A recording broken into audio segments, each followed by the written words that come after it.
కాంగ్రెస్ సర్కార్ ఇచ్చిన హామీలు అమలు చేసేంత వరకు ప్రజల తరపున పోరాడతానని ఎమ్మెల్సీ నెల్లికంటి సత్యం అన్నారు. పార్లమెంట్, అసెంబ్లీ రౌడీలు, వ్యాపారులకు నిలయంగా మారిందన్నారు. ఏఐటీయూసీ మేడ్చల్ మల్కాజ్గిరి జిల్లా కౌన్సిల్ సమావేశంలో సత్యంను సత్కరించారు.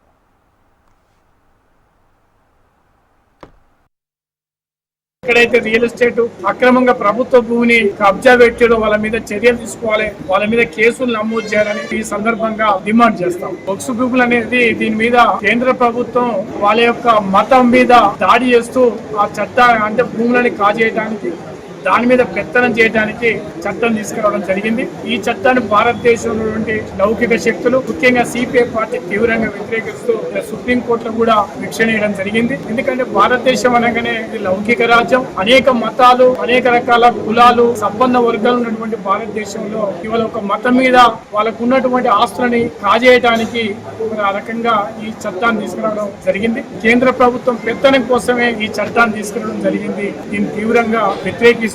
దాన్ని వెనుక తీసుకోవాలని సందర్భంగా డిమాండ్ చేస్తాం.